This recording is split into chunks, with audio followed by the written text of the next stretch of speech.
Hey horror fans, welcome back to Room 237, coming at you with another kind of random review. In my last video, it was just a short video, paying respects and saying rest in peace to Rutger Hauer, who passed away a week ago yesterday, on the 19th. So I figured in this one, since I've been meaning to review this for a while now, it'd be the best time to do it. This is my favorite Rutger Hauer film.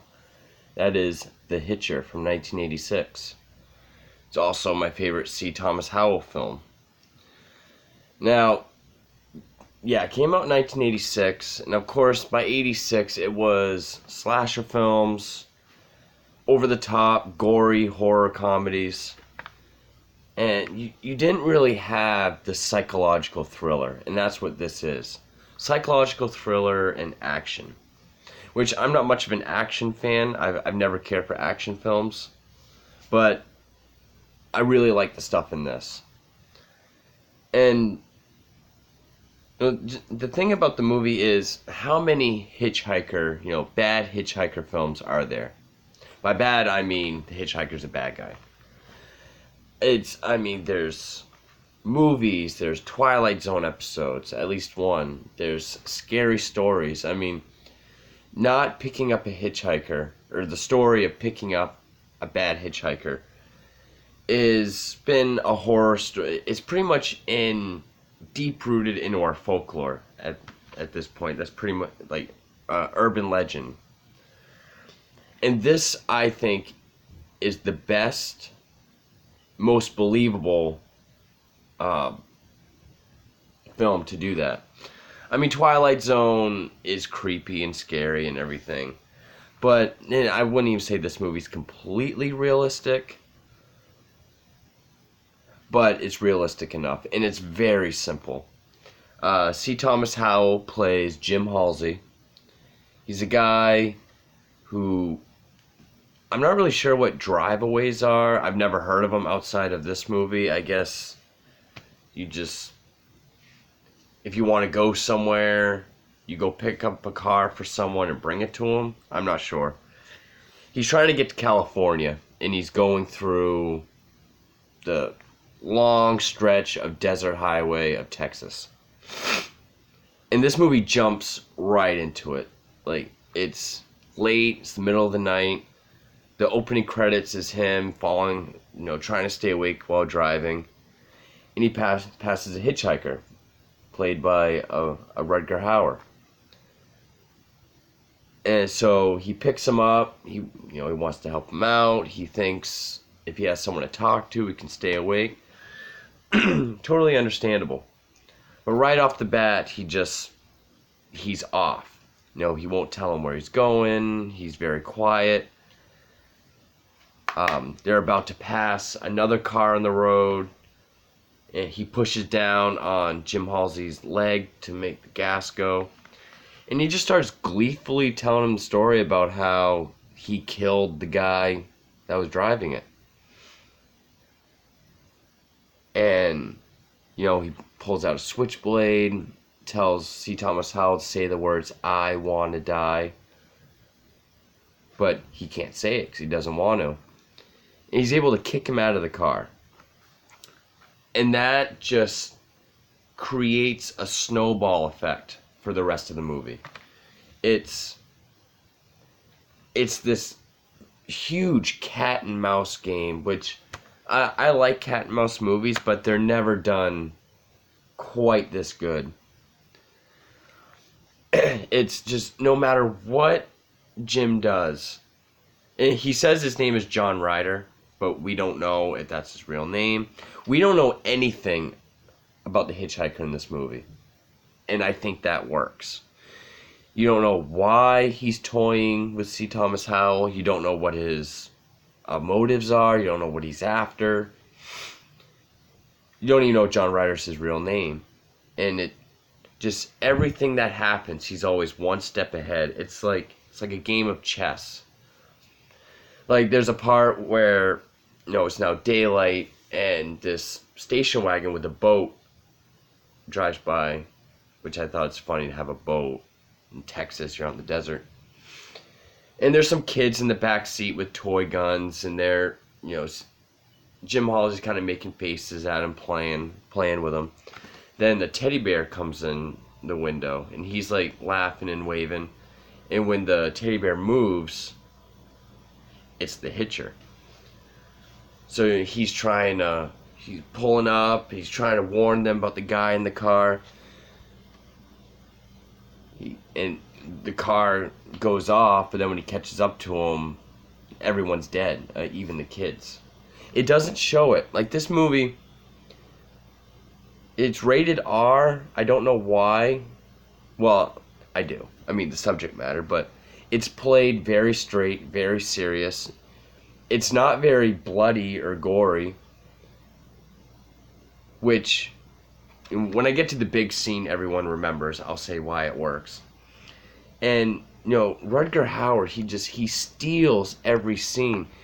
It's kind of like a Hannibal Lecter type role. He's playing it it's a very subtle role. A lot of it is in his eyes, his face, how he talks, what he says. He's very cunning. He always shows up at either the best or worst time, depending on how you look at it. And basically, all the carnage that the Hitcher causes, Jim Halsey gets fingered for. And he ends up getting into a world of shit with the cops. And it's just this, you really feel for him. I mean, C. Thomas Howell plays it very well. I mean, he was in a lot of movies in the 80s. I mean, a lot of people might talk about Matthew Broderick, Anthony Michael Hall, whoever else. For me, in the 80s, I like C. Thomas Howell. Of course, he was Ponyboy in The Outsiders.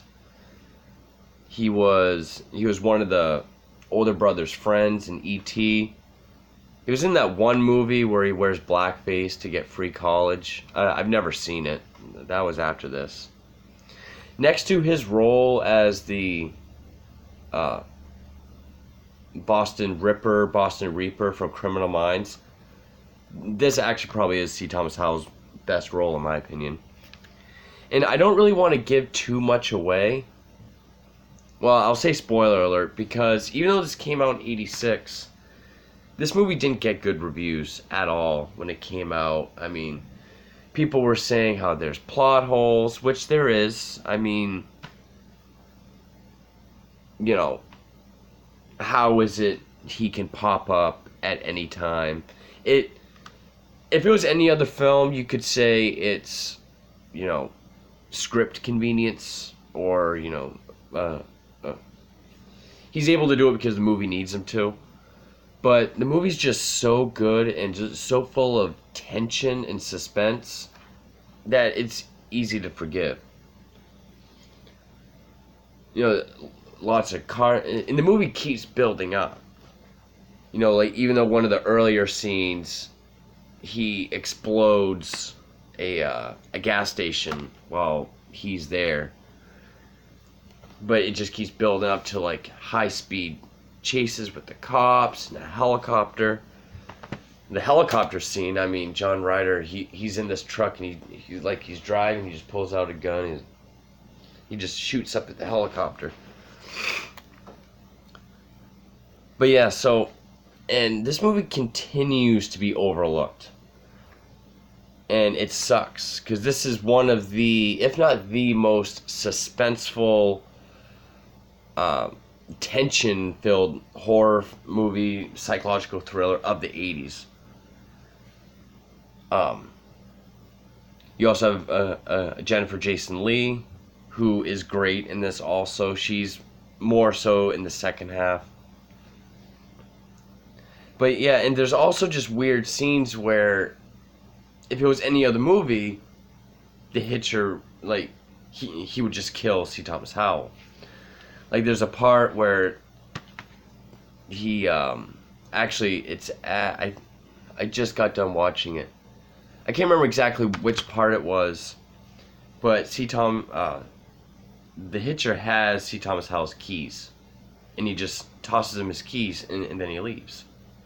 He grabs a ride with a truck, and it's just so you're constantly wondering, what does he want from him? Does he want to, teach him a life lesson?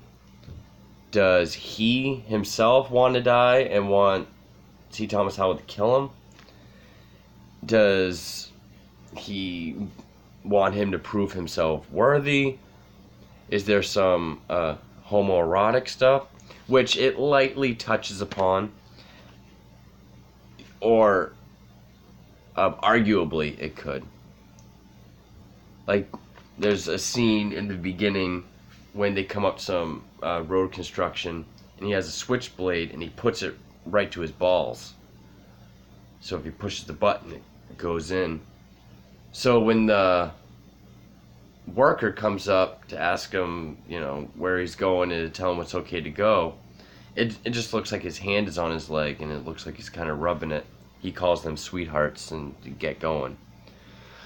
But then also when C. Thomas Howell spits in his face, he kind of plays with it, and he kind of has this look of glee. But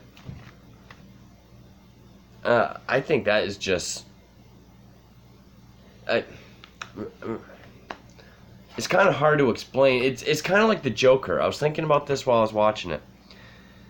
If you take someone like the Joker, I guess to be more specific, Heath Ledger's Joker, you don't know anything about him, like personally, or his history. Okay, Joker wants chaos, we know that, but we don't know what he wants. We don't know what his goal is. And that makes it more interesting. It's like movies with so much exposition, it just takes away from the movie. Like, this movie does not hold your hand and walk you through the whole thing. And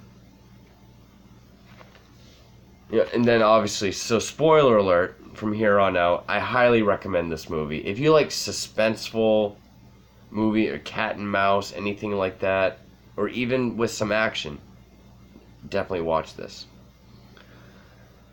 So, Jennifer Jason Leigh plays Nash. She's this girl that works at a diner. They don't know each other, but they've encountered each other a couple times through this day. And she decides to help him. So after the car chase, they end up at this motel. And the Hitcher got into the room while Jim was in the shower. And he takes Nash. So when he goes out to look for her, the cops grab him. But by this point, they know he's innocent. Because there was he got arrested for some of the murders earlier. Some of the cops. When he was in his cell, the Hitcher came in and just killed everyone in the police department.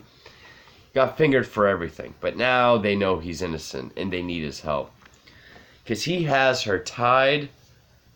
Her feet are tied to an 18-wheeler and her hands are tied to a trailer. His foot is on the clutch. There's nothing that they can do. So they send him in there to talk to him. And there is so much tension and so much just because you don't know what he wants.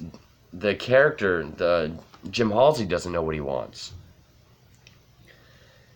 And, he gives him a gun, says, shoot me. But he says, she'll die if I do. And he's like, you are useless. And now, okay, I'm a gore hound. I love gore. But, so when he's revving it up, he's going to do it. And then right as he does, you see C. Thomas Howell scream. You see the tires move, then it fades to black. You don't see anything. That is because the scene was so strong, so powerful, and so tense, you didn't need to show gore. In fact, it probably would have taken away from it. It's one of those instances where what your mind comes up with, or what you picture in your own head, is more gruesome than what they can show. And she's a character that you cared for. You didn't know her very well, but, you know, she's played as a very sweet, helping character. And, you know, the only person that he can trust. And she got that horrible death. So then, you know, the film goes on. He's in custody. He won't answer any questions. So they let C. Thomas Howell go in to talk to him while he does spit in his face. And then that's when he does, like... And that's one of those things where... I don't really know for sure, but I like to believe that this is one of those roles where if you get an actor as good as a Rutger Hauer, or even Anthony Hopkins in Silence of the Lambs, you know, like Silence of the Lambs, where it's not scripted, just, you know, they know their character, they know they're insane or off or whatever, so they just come up with things. I like to think that's what happened. And if, you know, because it would, I don't know where I was going with that. But, yeah, Rutger Hauer plays it totally subtle and calm until you get this great shot at the end. They're transporting him somewhere. He's in a bus. And you don't see how he does it, but he somehow gets the rifle away from the guards. Jim pulls a gun on the captain and says, you know, get out, I have to go do this. So he pulls right up to the bus and the door opens and there's this great upward shot, and he does like this, he has this look of fury on his face as he jumps through the windshield. You all, it's kind of in slow-mo. You kind of want like a roar or something. I'm glad they didn't, but... And then just... The whole movie is tension. They could have just...